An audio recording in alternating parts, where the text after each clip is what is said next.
Hey guys, it's J Corb here. As you can probably see from the title, I am revisiting the original PSO, Fantasy Star Online. This game came out in 2001, I think. 2001. And, well, I guess there it is, 2000. And then it came out again in 2003 on the Nintendo GameCube. So this was made by Sega, by Sonic Team.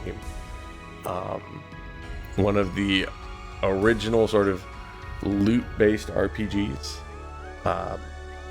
It was actually, we found out through some articles at Polygon.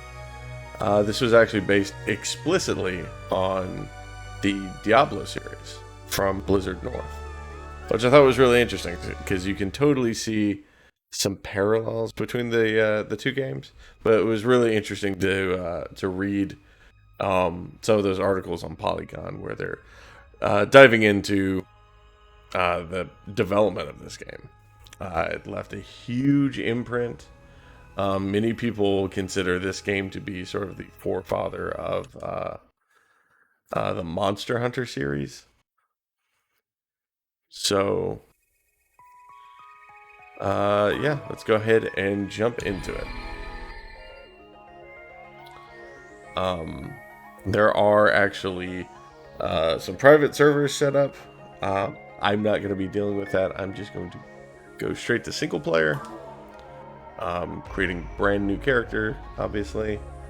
I am pretty comfortable with this game. I've played it quite a bit, although I have not played it in probably over a decade.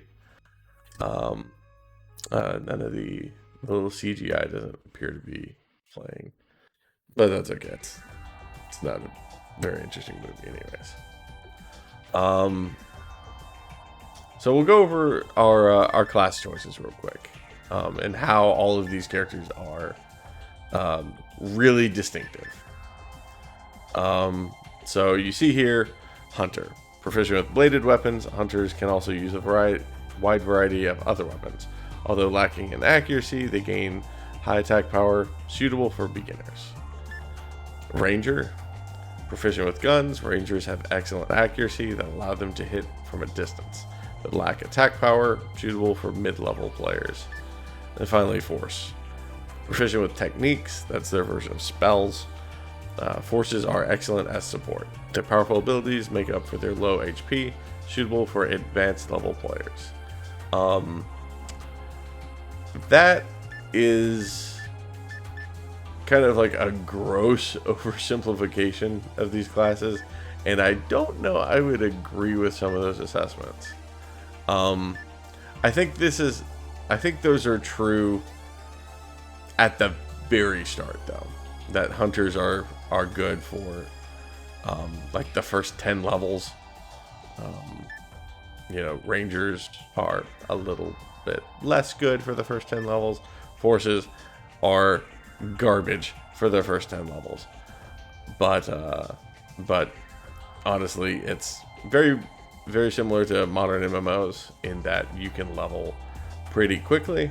So yeah, I'll do a bit of a deep dive real quick on the differences, as I recall.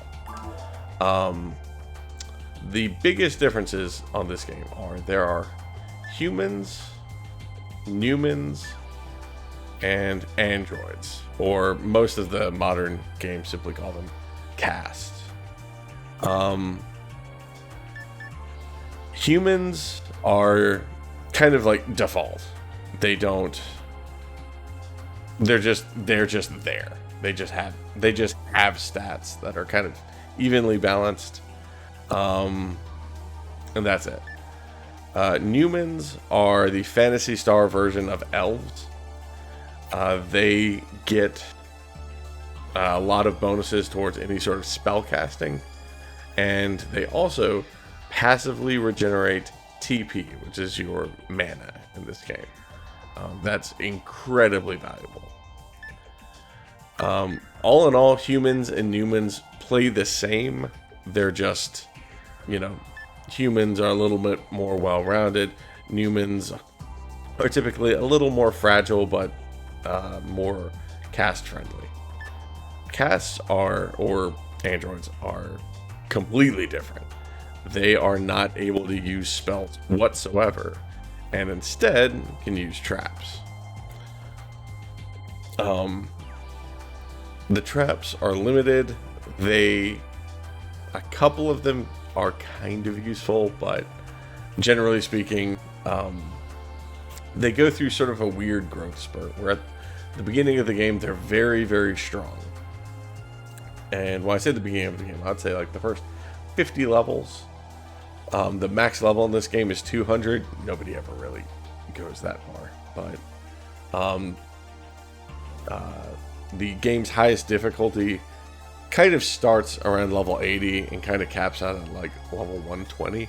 So if you get to 200, you're just gonna breeze through anything. But casts are kind of weird because their traps are really powerful early on, and then you get about level 40 or so and they become borderline useless. And then, as I remember, once you hit about level 100, it's like, because of the way their damage scales, it's like they suddenly start becoming okay again. So overall, they're not my favorite characters. I typically prefer now characters that can cast. The Hugh Neural, which is the, as we see here, Hunter, Newman, female. That's all in the name. Is considered either the first or second best character in the game for solo. Because she's incredibly powerful, she's very fast, and she also gets very powerful spells.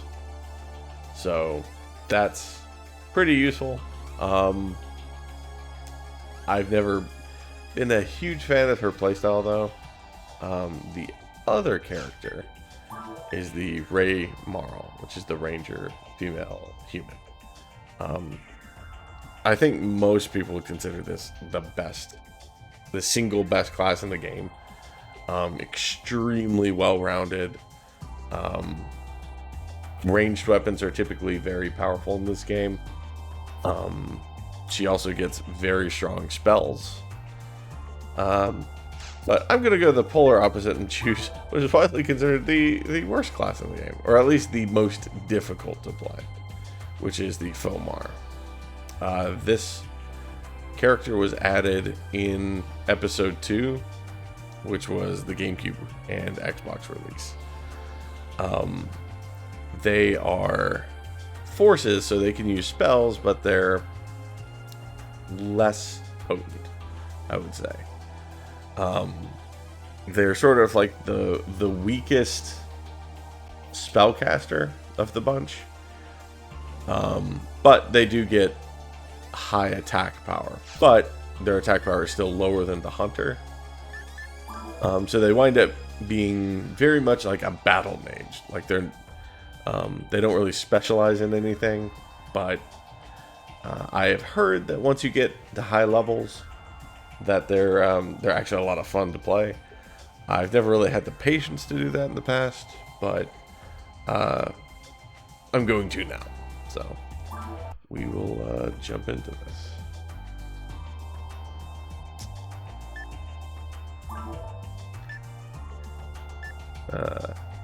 Hairstyles, it's all very sort of a mix of fantasy and, I don't know what you would call it, cyberpunk aesthetic, I guess. Which is funny because I think the Fomar is like designed to be cool, and then they give him like all these goofy looking hats and stuff. But a couple of these last options are kind of cool. I'm gonna do the glasses because for your costume, it's really just recoloring. They recolor some of the stuff, they retexture a little bit. Nothing fancy. I mean, this is an old ass game, so you gotta have to check your expectations a little bit.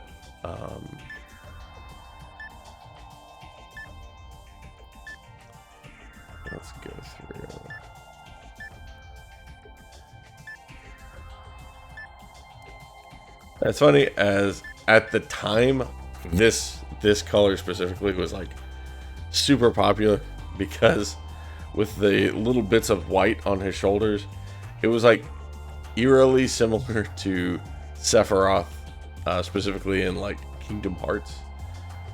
Because you see tons of guys couple that with like this hairstyle and just like go all white with it. And this was like the beginning of that meme of like people online, XX, Sephiroth, XX, or just weird variations of that sort of naming scheme. I do love me some Sephiroth and some Final Fantasy VII, but I was always fond of like this one. It's like dark, has kind of like a very digital sort of aesthetic. Not much in the way of skin tones. You can be white, dark, black, or a ghost. So we're just gonna be a that portion. I don't like dicking around with these too much, but you can do all sorts of like goofy stuff there.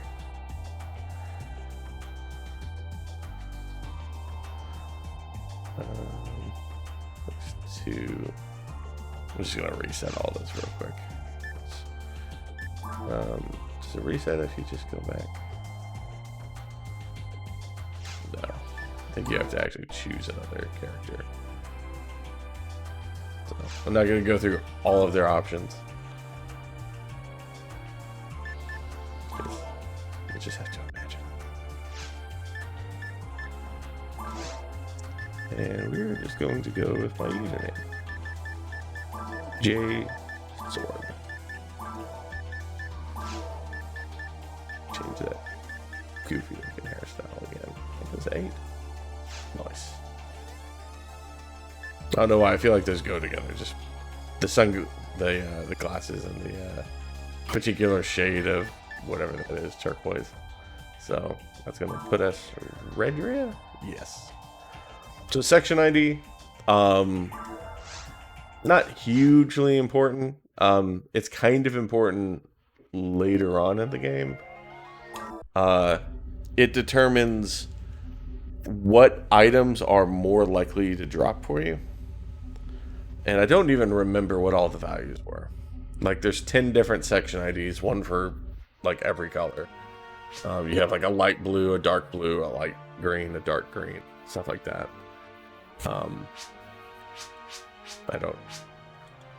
I shouldn't be skipping this in case any of you guys aren't familiar.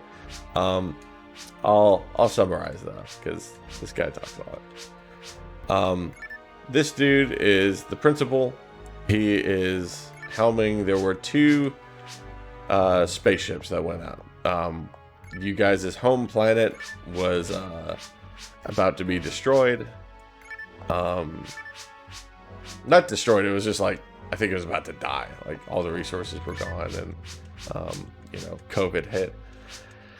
So they sent off 2 ships, the Pioneer 1 and the Pioneer 2. So the Pioneer 1 was like the one that went out to find a suitable planet. And it found the planet Ragol, which is where we're going to go. So it put out like an APB. It's like, hey, we found a good planet. Come see us. So the Pioneer 2 is like, okay, let's go, see them. Well, when you arrive, just as the Pioneer 2 arrives, like this explosion happens. Nobody, like, you lose contact, or I don't think they've ever made contact with anyone. And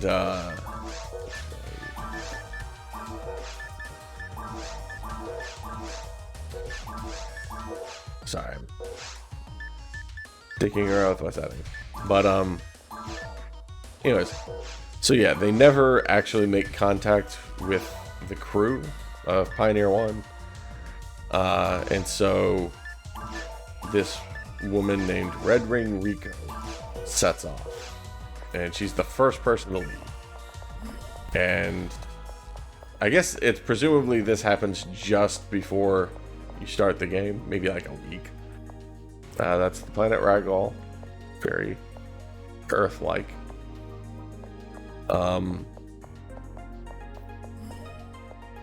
So yeah, Red Ring Rico is like this legendary hunter. She's like the baddest dude around, and they've lost contact with her now. So so she sends or leaves little messages all over the world. You can pick up. It's mostly just like your tutorial stuff, like tips and tricks, stuff like that. But so there's two things you can do once you start the game. You can either just say, F it, I'm gonna go just start going down the cathedral in Diablo terms. You just start going into the world, fighting your way through, and that's it. That's not terrible. The problem is that enemies wind up scaling up very, very quickly.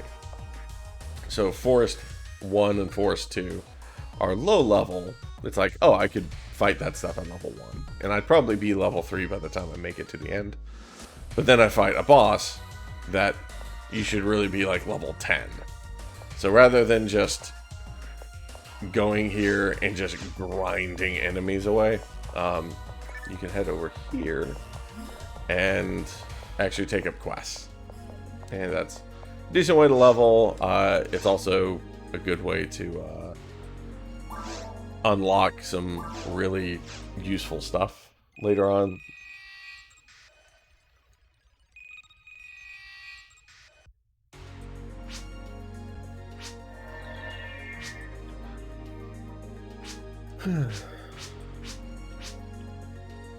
So this is a pretty iconic quest. This guy Zid, his nephew lost. He went down to mark some territory for him, and he wants you to go find him. So he sends you with another guy called Karik. I don't know if I'm pronouncing that right, but I'm gonna say yes. So this guy's level 36. The game expects you to be level 1 or somewhere roundabouts, so this dude's essentially godlike. He's also, when you're looking at the character creation screen, it is actually based on him. Like, he is the, they call him the template or default characters. So he is like the canonical Hugh cast, or male android hunter. Oh, I have to go speak to that dude again.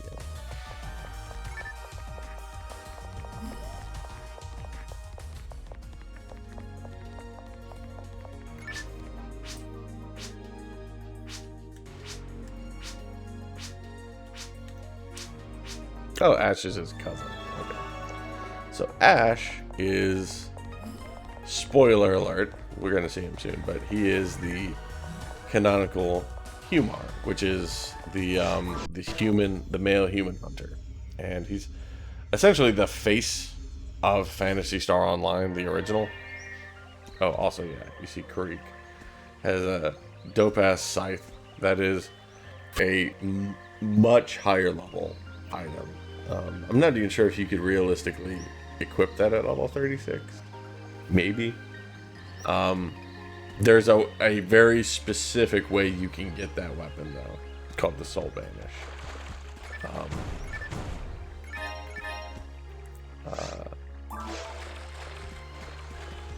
So I just did something there that might throw some people off. The Fomar, which is the character I'm playing, again, is sort of this battle mage. Right now, he is just a mage, and he's like kind of a shitty mage. So when he has a weapon equipped, if he uses his fireball, which I don't want to waste too much TP, but it's like he just gives you like a tutorial. But if you have a weapon equipped, he takes like kind of a second before he actually throws his fireball out, right? Oh, well, I should have let him deal with that.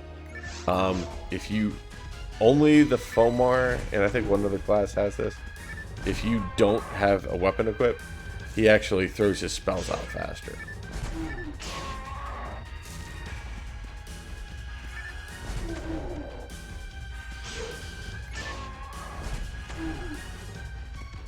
So you get a cut of XP as long as you hit something. So I gotta make sure this guy doesn't like steal all of my XP. Oh shit, he might.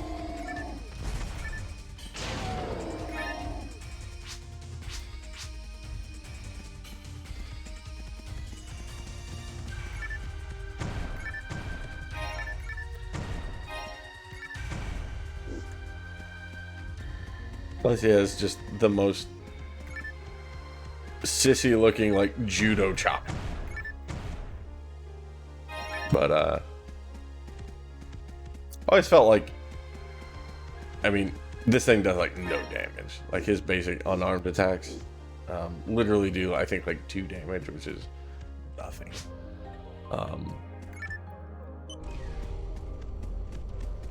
But I want to say somebody had said if you get high enough level and you get your attack high enough that there's a way you can like get it to crit, and if it crits, it does actually really good damage. There are a ton of rumors about this game though, so it can be difficult parsing out like what's legit, what isn't.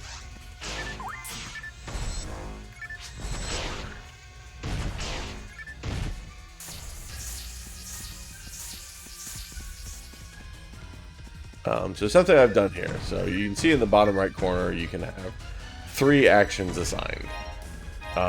They can be actions, they can be consumables, or spells.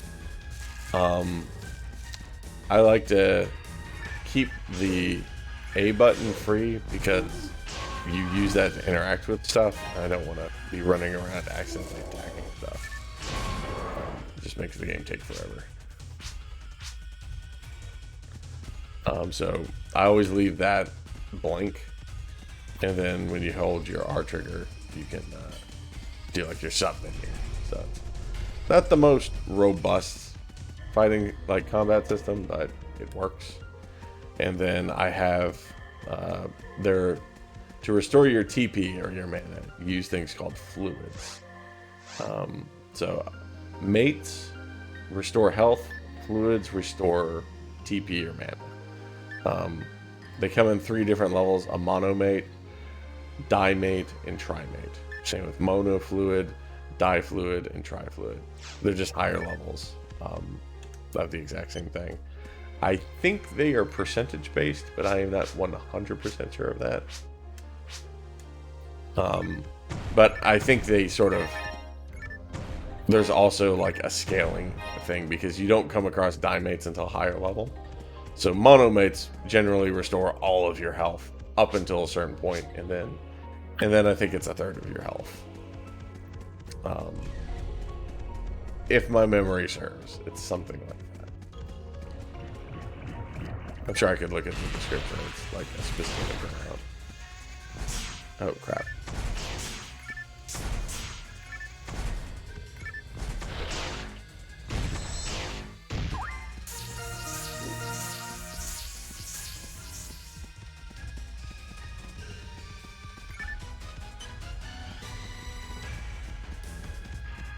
So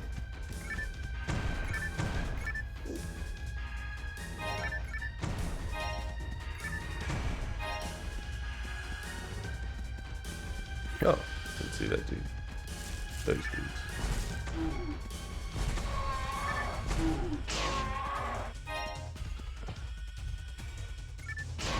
Oh, you son of a bitch.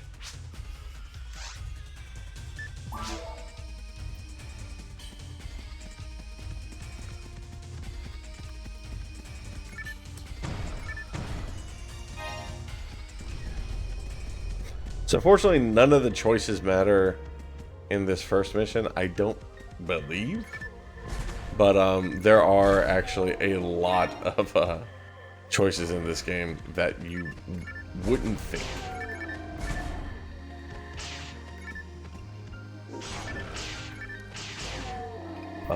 There's a lot of missions that will have like different sort of conditions. Yeah, I'm not gonna be able to hit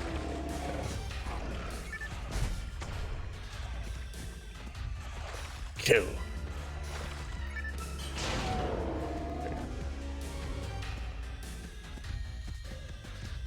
But yeah.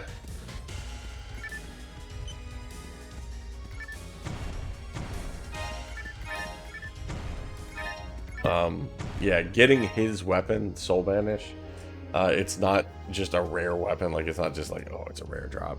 There's a specific way you get that, and God, I don't even remember how you get it now.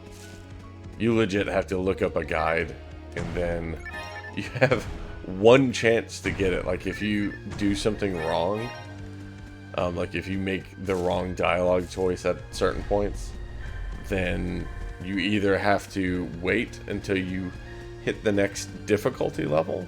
So it's like you beat the game on normal, you unlock hard. Beat the game on hard, you unlock very hard. And then very hard to ultimate. And if you... And so it's pretty few and far between, or you just wind up having to create a brand new character. Which is most, I think, was always kind of like most common.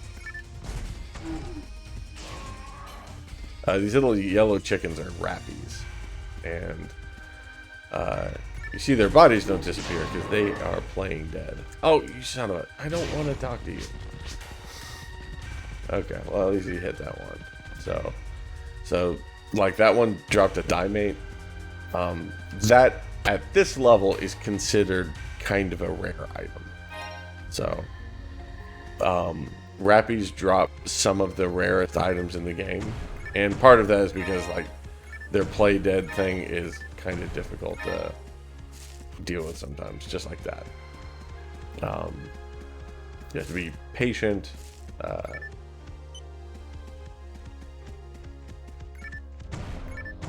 Yeah.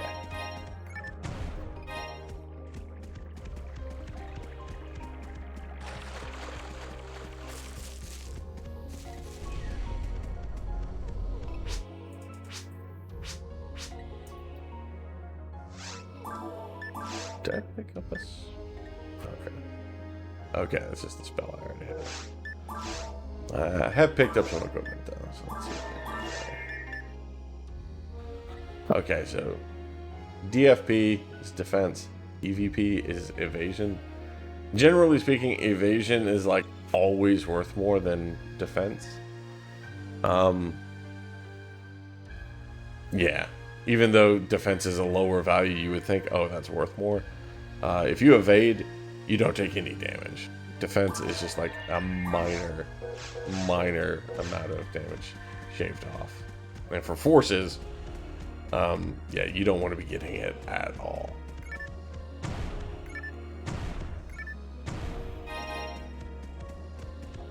I'm sure there's eventually a break point. I try to stay relatively balanced, so if it's like 4 points of defense versus 1 evasion, I'd probably choose the defense, but...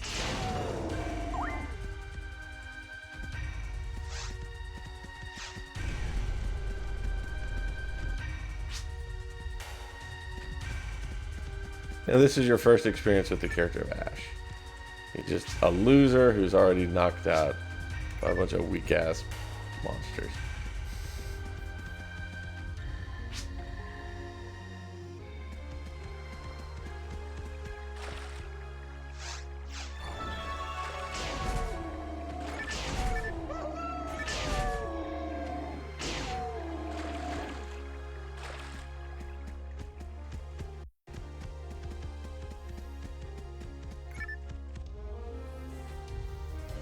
It's kind of cool though, if you do all of the side missions. Again, he is the sort of the poster boy for Phantasy Star Online, and you go a long time without seeing him, and then he eventually shows up, and he's just like a total badass, where he shows up and has like a double lightsaber as opposed to his silly green lightsaber. Yeah.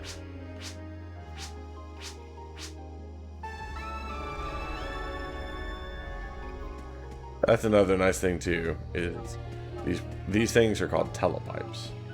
And as consumable items, they're actually kind of expensive. So most quests will just automatically give you one when you, or automatically use one for you when you complete them. which is very, very nice.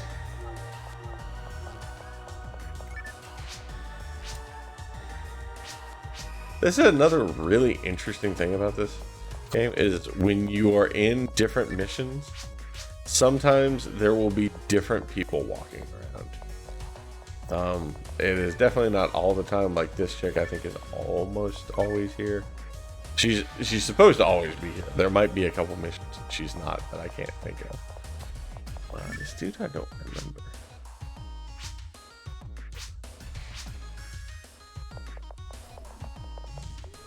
But you can wind up getting some interesting tidbits of information, and I think there's even a couple of those like special option choices. You also see here this area is blocked off.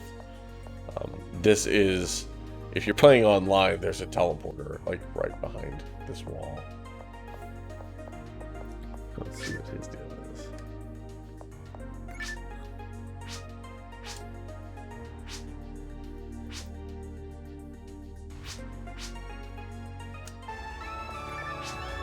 So, just like any good anime character, he pledges to grow stronger, you know, make you proud. So, there's my first mission done.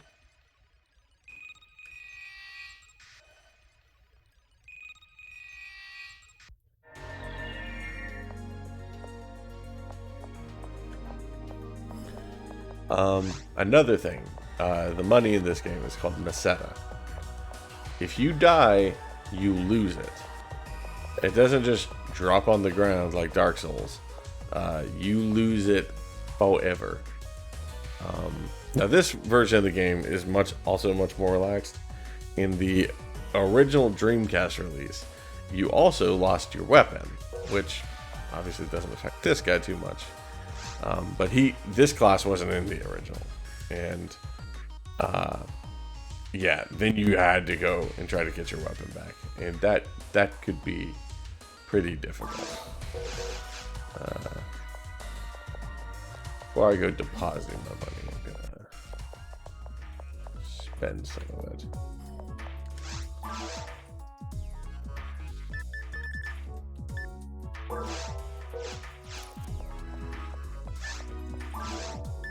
Here we go. This is the good stuff.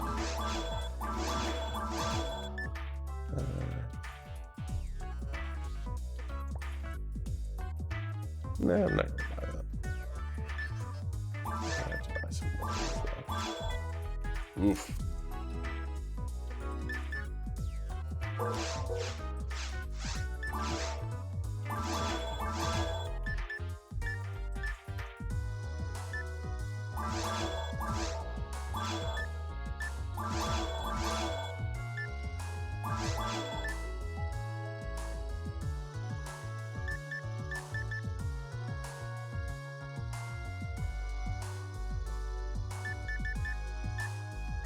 So I'm not going to need a diamond for hopefully a long time, so I'm just going to get me some money from it.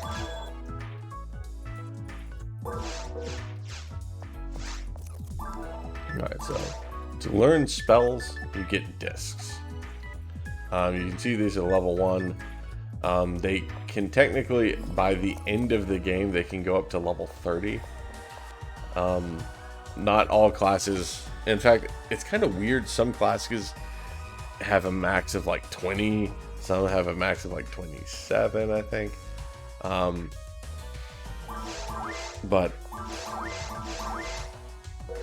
yeah, there you go. So those things I just learned cover my basic elements. Foe is fire, Zonde is lightning, Barda is ice. So that gives you kind of like your trifecta. Those are cheap, generally cheap. Yeah. And I think that's one of the reasons people try to keep those low level, because as you level them up, they actually become more expensive, which is always weird to me when a more powerful, like a higher level version is less valuable. But yeah. And then Resta is just a healing ability. Generally, I don't want to use those as a force. I want to rely on items to heal myself. But if I run out of monomates or something, I can heal myself. So I don't have a lot of Meseta left, but I'm going to deposit it. So if I do die, that's still there. And the one other huge mechanic in this game, which I've been neglecting all this time, is this thing called a mag. You might have noticed it when I was on the ground outside. In fact, I'll just use teleporter real quick. This is important to visualize. So you see this little black worm looking, like larva looking thing that's floating behind me? That is called a mag. I don't know what it stands for. I don't know if it stands for anything, but it's called a mag. M-A-G, all caps. These start at level 5 with 5 points of defense. I don't think they come any lower level than that. And each point it has, well, I guess there it is, just 1 for 1 points. The thing here is you can feed it 3 items at a time. And that's going to raise, give it different values for different stats. So we're going to go ahead and pour into the mind stat. That's going to level up. That was 3 items, so that's also all I can give it for right now. It's usually about every 10 to 15 minutes, I think, you can feed it again. I'll go ahead and open this box and plug that up. Cool.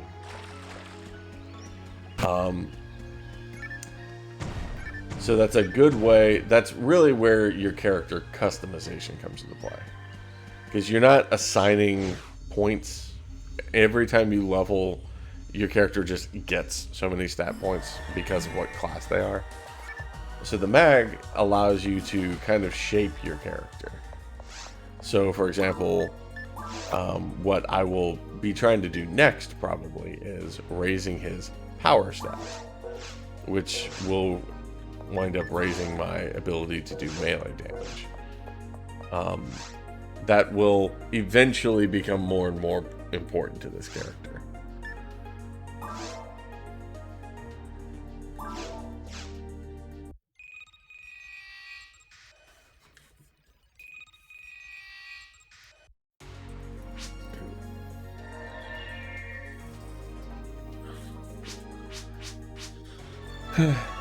The quests are all kind of...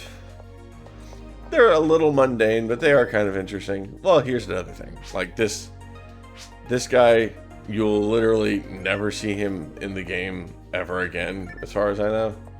But they just like added an NPC that gives you a little bit of, world building. Same with this chick.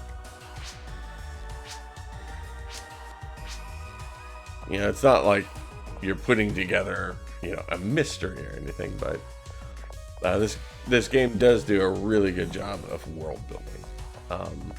One of the best examples of it, actually, in video game for what do they call that? Like passive world building, where it's not like in your face. It's like there's literally an entire storyline for this game that you have to piece together.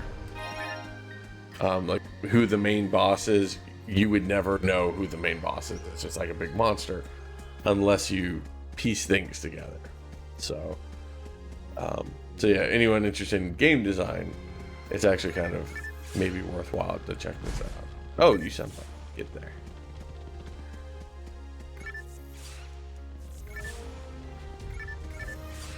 So because I'm far enough away from these... Oh, why has he got more health?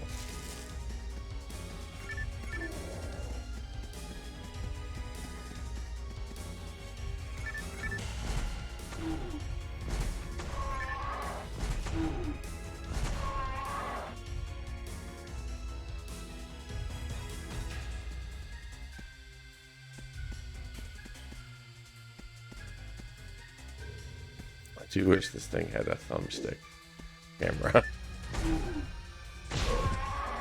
Get up, get up, get up!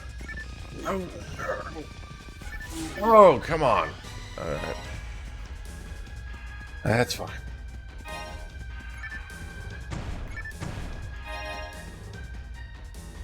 But yeah, that is just one of the things with this combat system is the game itself is a little clunky sometimes, but you kind of get used to the clunkiness and how to take advantage of like animation breaks, animation cancels. So I think people who like fighting games would probably kind of like this because there's a lot of exploring the combat system. You know, if you just play the combat system as it's presented to you, it's not really anything special. But it's when you're experimenting with, like, there are Resta, for example, that spell where you heal.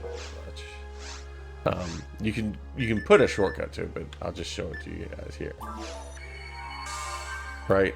He just does like a little cast and then heals him. During that, there are invulnerability frames. And if you time it right, when somebody's attacking you, not only do you heal yourself, but actually the attack will pass through you.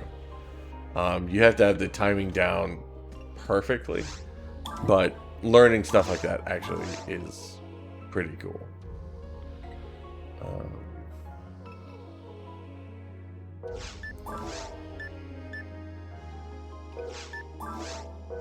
Still haven't gotten a shield. That's weird. A barrier.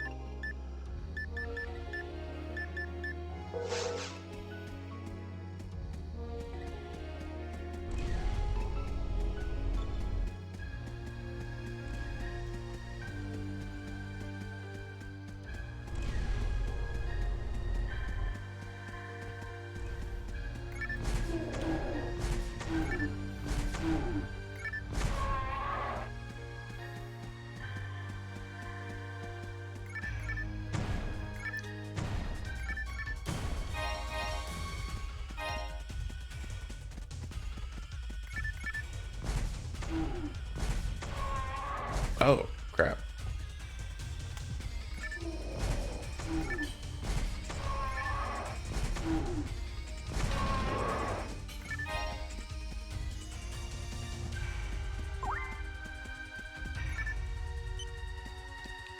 I wonder if I can feed my man. Yeah. Was that even 10 minutes? That might have been like 5 minutes. So now I'm going to feed him. You know what? I'm gonna stick with the mind right now, because from what I understand, it's not until quite a lot later in the game that your physical attack really catches up for this character, and I'm not trying to make the game harder than it needs to be right now. I mean, admittedly, I did choose a class that, by my own definition, was like hard mode, but that's on me. That's my choice.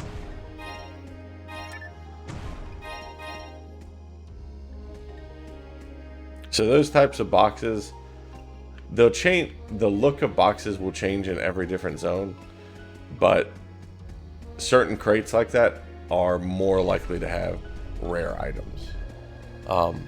I'm so low level that it's pretty unlikely I'll get an actual rare item like a weapon or anything, but it could happen. I suppose I didn't explain that too, the way item rarity in this game works. So you see those boxes that drop. Oh, how did I miss? So green boxes mean they're consumables, or just sort of like miscellaneous items. Orange boxes mean they are weapons, and blue boxes mean they are armor. Let's see if I can. So these guys will play dead. Sorry, these rappies, they play dead either for a set of time or unless you go so far away. And so once they stop playing dead, you just hit them and they'll drop something.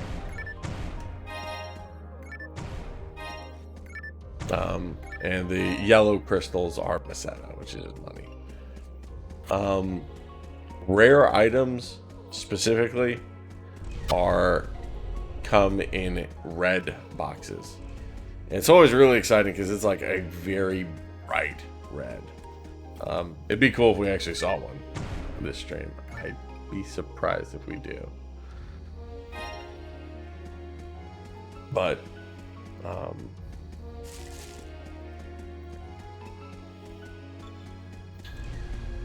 yeah, rare items will have a bright red box on the ground, and that can be anything. That can be, well, when I say anything, it'll be one of three things. It will either be a weapon, a piece of armor, or it can sometimes be like a piece of currency. Pretty rare that it is, but you know, where it can be like, I say currency, something like an enemy part, like they have this thing called a I don't know, like a praying mantis type of enemy in the game, and it's like it has a chance to drop its arms, and there's a quest you can do where you give enemy parts to a blacksmith, and he'll make a weapon for you. And and so some of those enemy parts can be made into like really powerful rare weapons.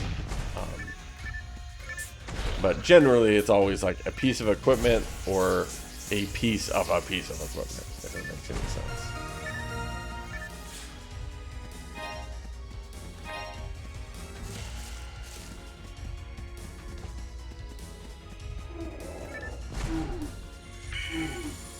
Oh crap.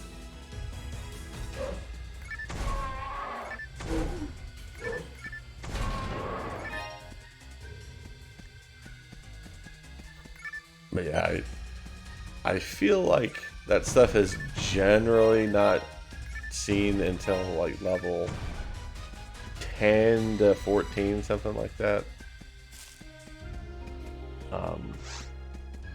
Yeah, that's just been my experience anyways.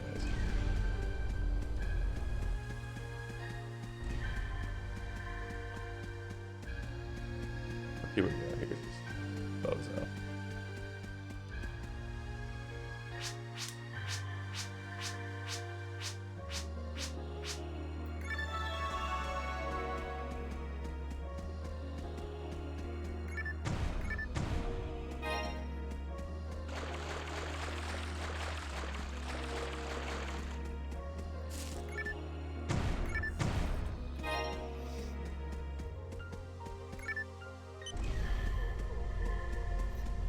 But yeah, this, like I say, this character, the Fomar, does start off notably slower than a lot of the other classes, especially because he's reliant on consumables to keep his mana gauge up.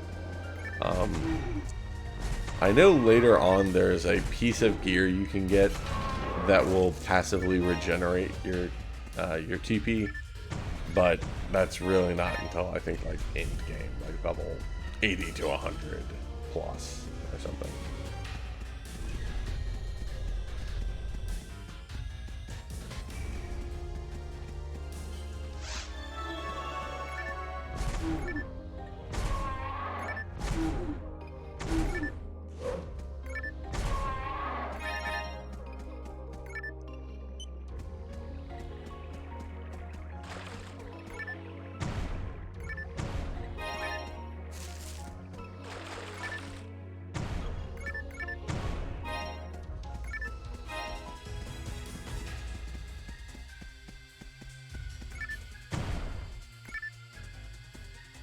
Yeah.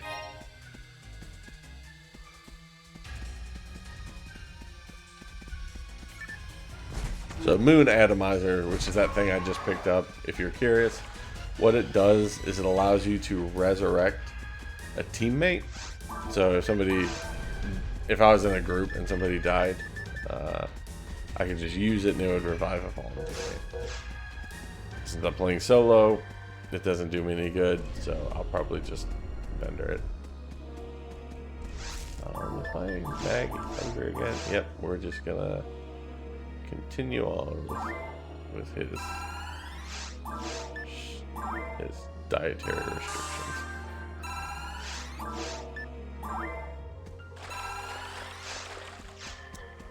Cool thing about mags too is they evolve. I think the first time they evolve is like level 10. They can also go up to level 200. And fortunately, they actually level considerably faster than your character. But yeah, the first evolution I think is level 10. Then it's like level 50, and then 100, and maybe it's like 25 and then 75, something like that.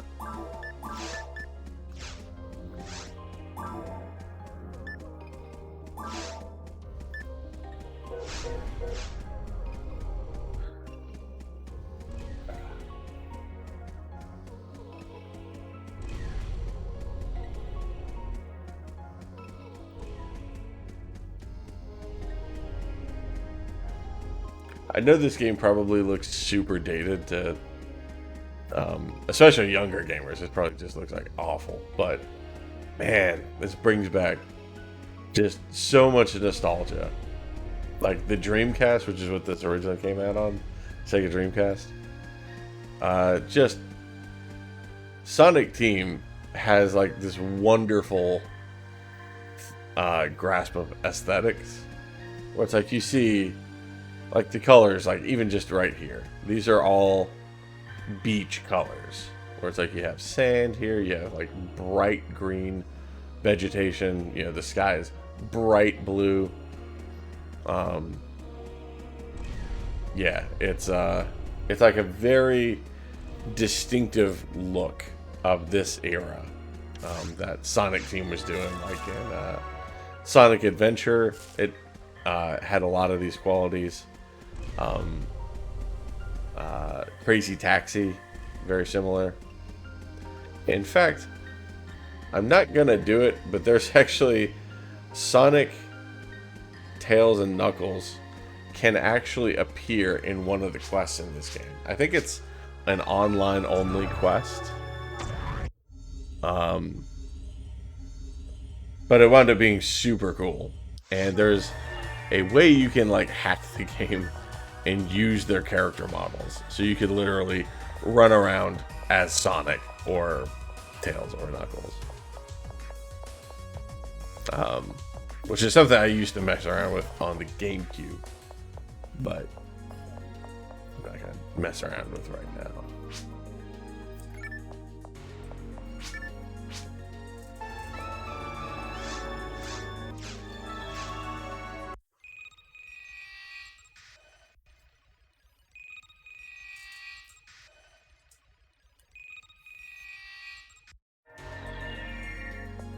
Cool. With that, I'm going to check the shops again and then deposit my money.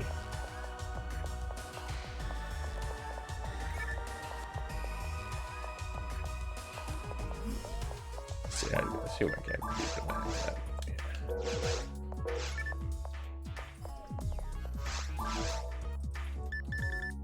That's the full here. Well, I do need all this. Hate spending money on it, but gotta have it. Oh man. So I guess I'll break down some of this stuff real quick. So there are different sort of categories of how weapons are handled. So if you ever see an item that is, the text is white, that just means it's that item. There's no variation. A cane is a cane, no matter what. If the text is green, that means something about it is enhanced. Now when we're looking on this tab, these have the same stats. But if I go over to the next tab, see this cane, the green one, does 5% additional damage to native beasts, which are the enemies I've been fighting. Those are all native creatures. If you see something that says plus, like +1, +2, that means it's actually been augmented with something called a grinder, and it actually does have higher stats. It'll do more damage in most cases. Now this, oh, that's actually a very nice saber. I'm actually, I don't have the money to get it now. I would have been tempted to get that, because 20% extra damage. Altered beasts are going to be in the next location that I go to. So by the time I could equip this, I would probably be heading into the next location. So that's actually not bad. But then there are prefixes, or affixes. So this is dim. And what it does, as it says here, you'll have an additional ability you can use. And this one, anything that says dim, it's a very low chance, but it is a chance nonetheless to one-shot any enemy in the game, I think, except bosses. But it might also be bosses. It might, if it is bosses, then it would just be like a much lower chance. But although it's a low chance, it's not that low. In my experience, if something is dim, it's usually around a 10 to 20% chance. So there's a lot of enemies you can just one shot with something like that. Yeah, that's super dope. But with the X mark, I literally could never equip it, because it's just a weapon type that isn't supported by the class, which is unfortunate, but is what it is. What's the thing else I want to say?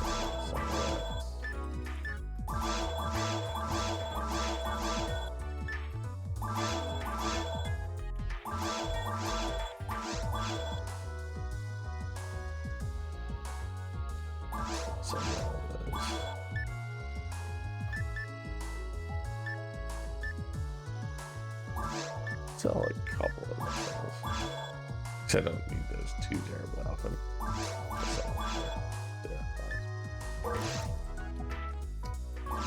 Dang.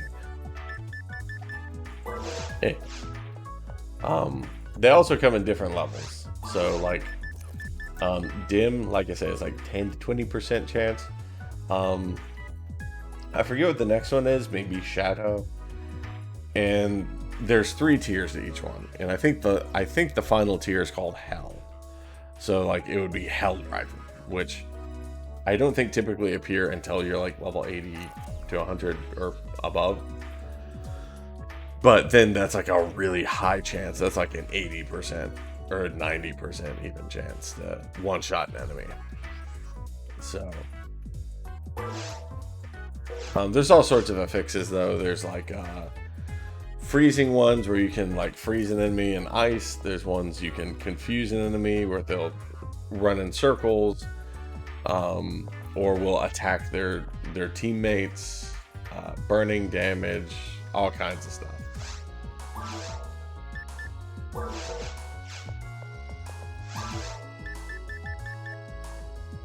I'm just gonna buy this. No, because I get one for free. I feel it. I need to be more conservative with monies.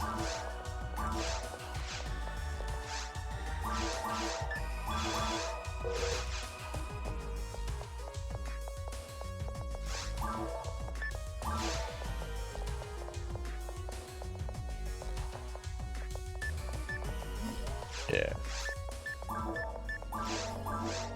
No, there we go.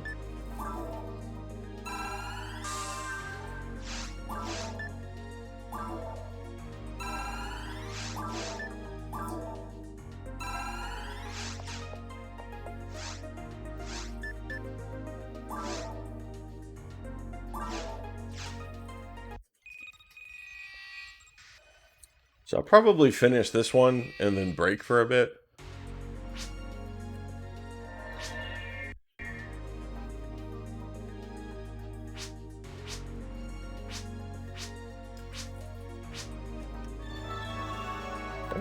actually remember this quest. This is the one that introduces Bernie.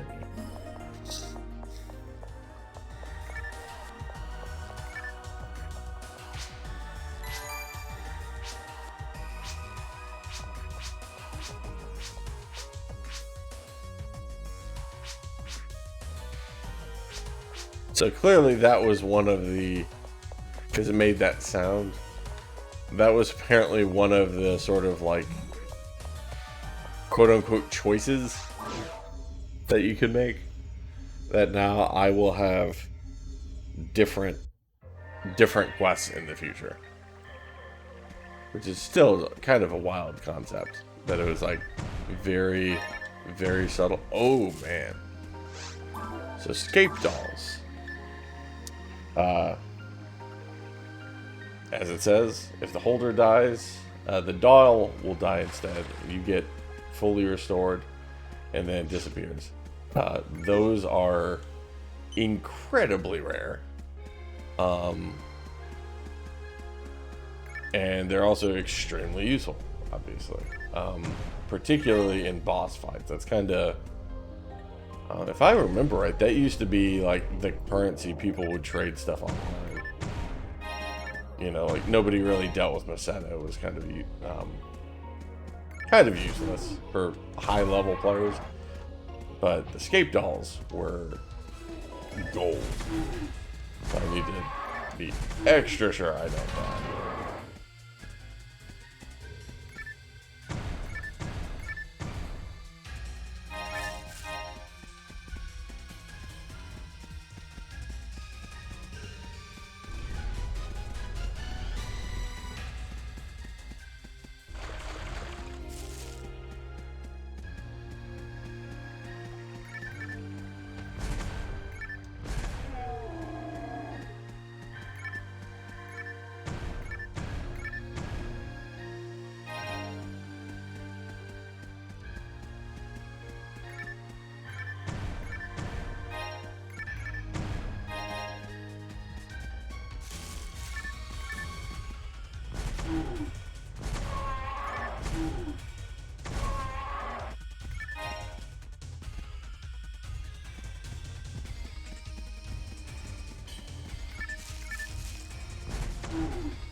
Oh, shit.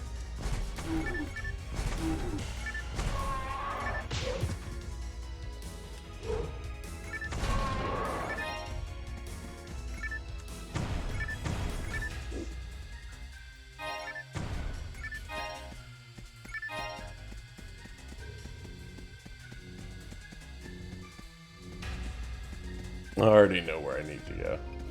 So. I think maybe Bontog is over there. There's just like I said, the characters that are like the default characters in this game. There are a number of them that are, well, they're pretty much all big. Most of them are big players in the story. There's a couple that aren't actually. I think there's actually a few that don't even appear in the story, which is weird.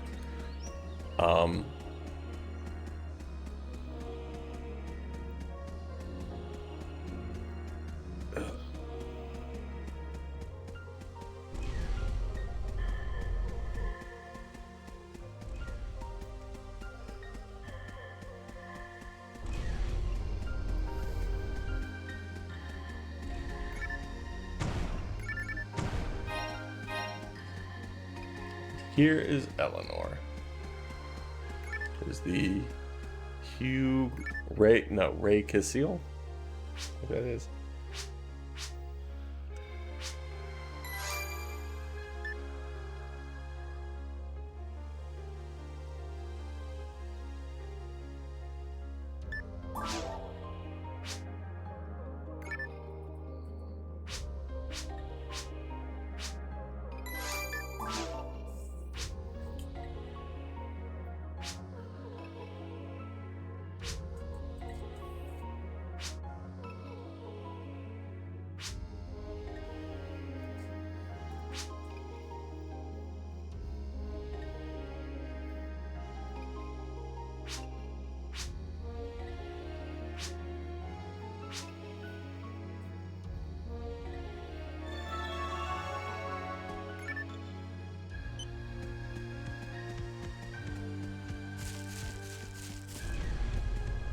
So she's the other character that is considered kind of, again, like the face of this game.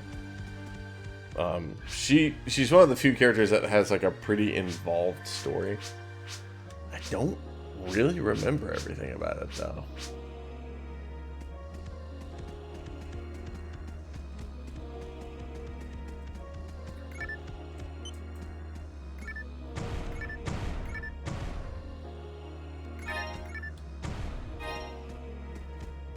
I remember she has some kind of special connection with mags.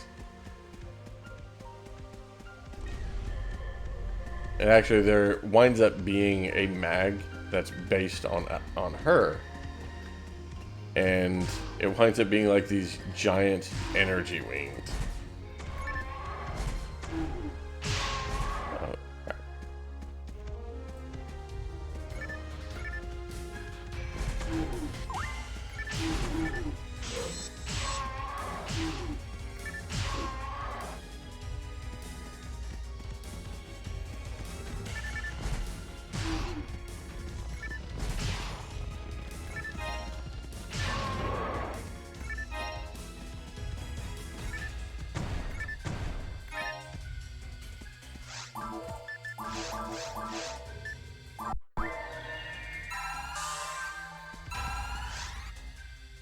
Cool. So, there's my first evolution.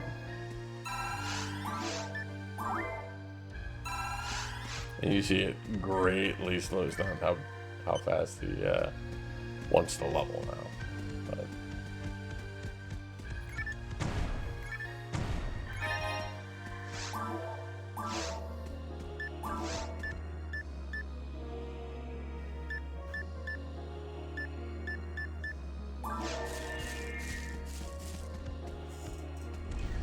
another just tidbit of armor is on the second page. You'll see it says slot 0.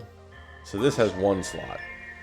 Anytime you have armor with slots, you can get something called a unit.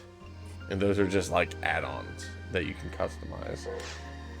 Later in the game, you pretty much have to have armor that has like units, and the max is 4. So you'll eventually want to like really prioritize that. But I'm so early in the game that I'm not even coming across units. So I'm opting for just raw stats.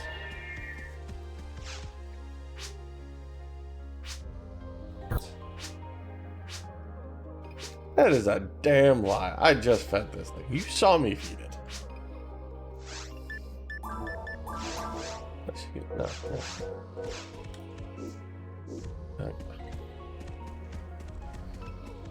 But that's more world building for you.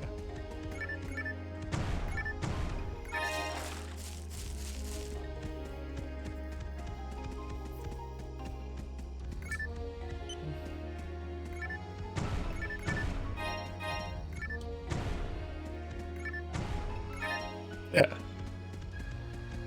I'll say, honestly, even though I don't know this game would take off if you just remade it, I think there's probably a lot of people like me that would be super into just seeing this game remade. Oh.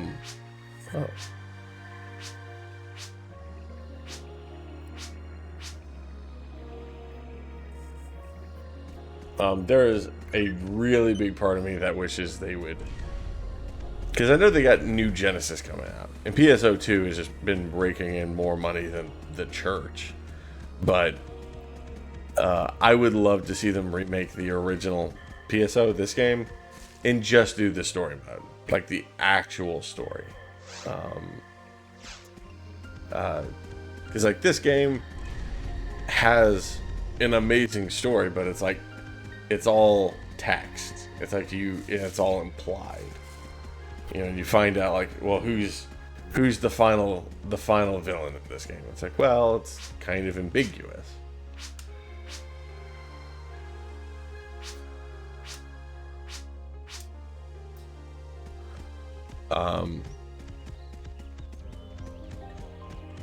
Yeah, this was kind of a weird quest because you have to kind of run around until she recognizes things. But anyways, yeah, this game has like a bunch of really cool, interesting characters, and it would honestly be kind of cool to see them get their spotlight and just make a single-player story-driven game. You know, that doesn't have to compete with,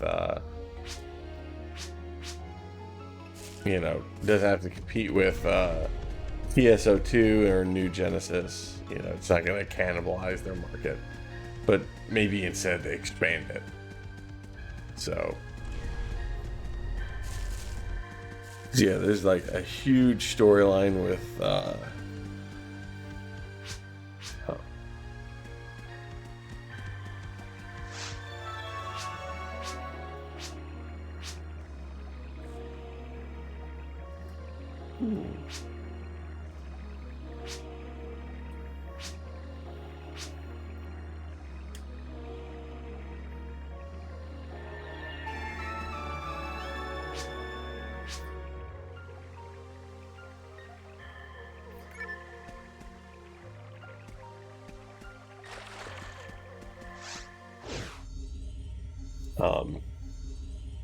yeah, like her, Eleanor, there's like a huge story, which you get to see most of that storyline.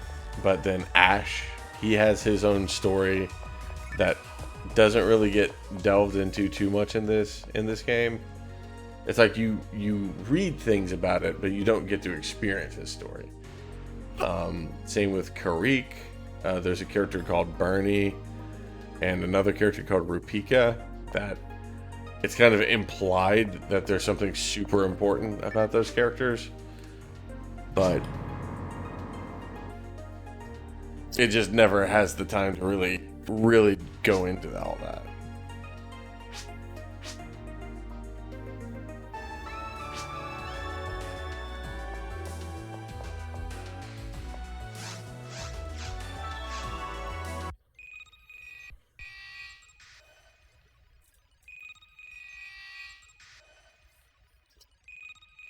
There's Sue, who's again another sort of poster child for this game. There's this whole criminal organization called Black Paper that I would love to learn more about. So yeah. Anyways, well, that is gonna be it for right now. I'm gonna break for a bit. Get some errands done, and I will definitely be back on later.